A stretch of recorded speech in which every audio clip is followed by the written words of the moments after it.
Well, EasyJet's not the only airline facing staffing pressures. We've been reporting on this over the last couple of weeks. In fact, there's been widespread disruption right across the industry, and it's all happening at the worst time for families who are hoping to go on an Easter holiday for the first time in ages. Well, I'm joined now by Lisa Minow, who's the travel editor of The Sun. Lisa, is it mainly EasyJet and BA? It's EasyJet and British Airways that are cancelling the most flights, but we're now starting to see Wizz Air also having to cancel flights.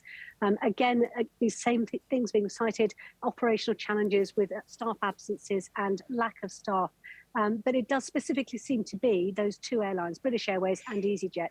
The likes of Jet2 and Ryanair, just as large airlines, don't seem to be having the same problems. So your analysis is, yes, COVID is part of this, but it's also about general staff shortages and the whole pandemic. Yes, it's definitely that. It is the pandemic. But what we've seen is that these are two airlines that actually made large numbers of staff redundant during the 2 years of the pandemic. Unlike other airlines who perhaps put staff on furlough, they made people redundant and are now struggling to fill the vacancies they have as they try to get back up to their pre-pandemic schedules.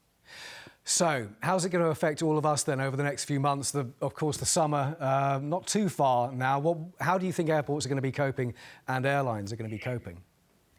Well, I think there's a bit of a blame game going on here. You've got airlines and airports blaming the government for not actually sort of processing these security checks fast enough.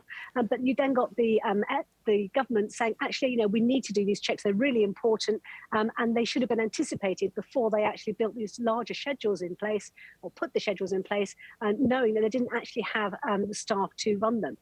So I think it is going to be something that is going to continue to go on into the next couple of months. British Airways have already cancelled flights all the way up to the end of March because they know that they recognise they've got this problem. But it does seem to be that, whether or not the airlines blame the government blames the airlines, it's the passengers who are the ones that are missing out. And particularly on those routes where perhaps some of the EasyJet routes where there's only one flight a day or one flight every couple of days, it's having a real impact on people if they're going away on leisure holidays. OK, that's the airlines. What about the airports, Lisa? I mean, we've seen big queues for baggage, big queues at immigration. How much of the staffing shortages at the airports part of this?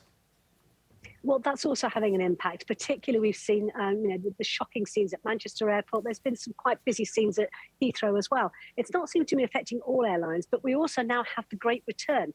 We've all jetted off on holiday. We've all got to come back, and we've now got the immigration minister saying that there could be issues with border force, in that they are having staffing issues as well, and that could affect the number of people who they've got staffing the gates, the e-gates that we have to come back into the country.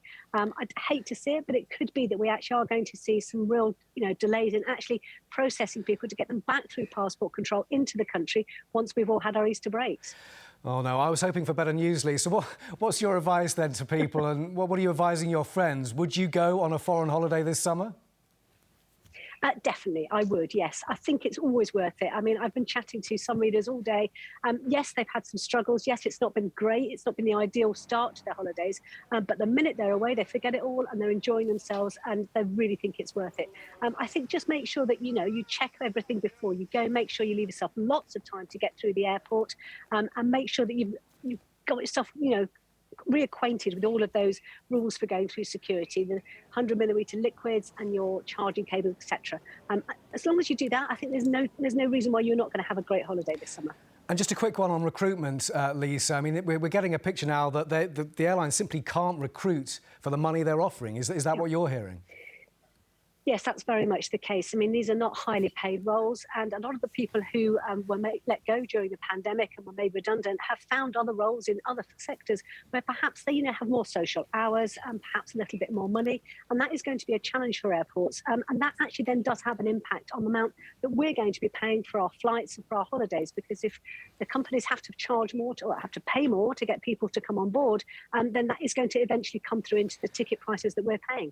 Lisa Minow, travel editor of The Sun, thanks very much for the latest there. Thank you.